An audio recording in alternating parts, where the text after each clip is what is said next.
साथियों नमस्कार। साथियों, आपने अवश्य ही यह महसूस किया होगा कि जब हम विचारशील होते हैं, जब हम विचारों में खोए हुए होते हैं, तो हमारे अंदर एक अहंकार की भावना, एक ईगो की भावना पनप जाती है। और जब हम उस विचार के द्वारा किसी पॉजिटिव डायरेक्शन में चल रहे होते हैं, जब कोई पॉजिटिविटी हमारे हाथ लगती है, तो हम अपने आप को खुश महसूस करते हैं।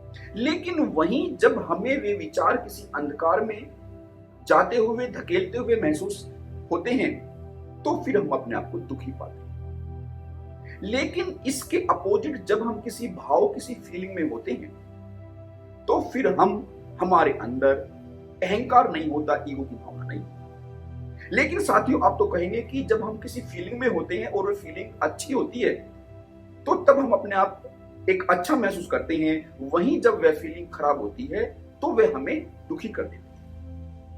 साथियों, वास्तव में जो यह फीलिंग का स्तर है, इससे भी एक गहरा स्तर होता है।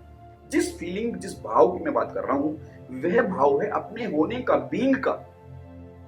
जब हम अपने होने के स्तर पर भाव में होते हैं, तो वह भाव हमारे अंदर अहंकार की जो जड़ें है उसको उखाड़ फेंकता है। तब हमारे अंदर अहंकार नहीं होता, तब हमारे अंदर मैं और तू का भेद नहीं होता। साथियों, विचार मैं और तू के भेद को लेकर आते हैं, जबकि जो हमारा बीइंग है वह मैं और तू के भाव को मिटा देता है। साथियों, इसको और थोड़ा गहराई से समझने का प्रयास करते हैं कि जैसे एक मां है और उसके अभी एक बच्चा जन्म लिया है उनके, तो वे अपने बच्चे को बहुत ही केयरफुली उसको पालती है, पोसती है। लेकिन जैसे ही उनको पता चलता है कि किसी कारण से हॉस्पिटल में उनके बच्चे की अदला बदली हो गई है, तो उनके अंदर जो उस बच्चे से लगाव है, वह लगाव हट जाता है। जो बच्चे से उनकी केयर पहले वह दिखा रही थी, वह केयर अब केयरलेस में बदल जाती है। लेकिन साथियों, जब वे अपनी गहराई में, ममतत्व की गहराई में उतरती है, तो जो दूरी उनकी अपने और पराई की जो दूरी थी, वह मिट जाती है।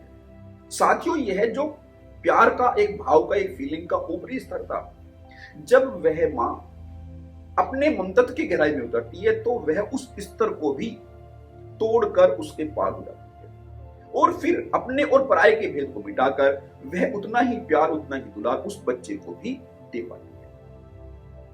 साथियों, वास्तव में जब हम अपने होनेपन के आभास को, उसके अनुभव को अनुभूत कर लेते हैं, तो फिर यह जो दूरी होती है अपने और पराये की, यह मिट जाती है।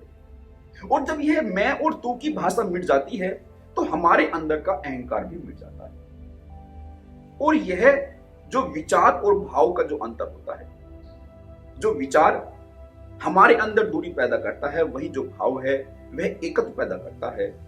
जब हम इस अंतर को जान लेते हैं, पहचान लेते हैं, अपने होनेपन, अपने बीइंग के अनुभव को अनुभूत कर लेते हैं, तो फिर यह जो हमारा अहंकार है, जो हमारी ईगो है, वह पानी पर खींची हुई लकीरों की भांति मिट जाती है।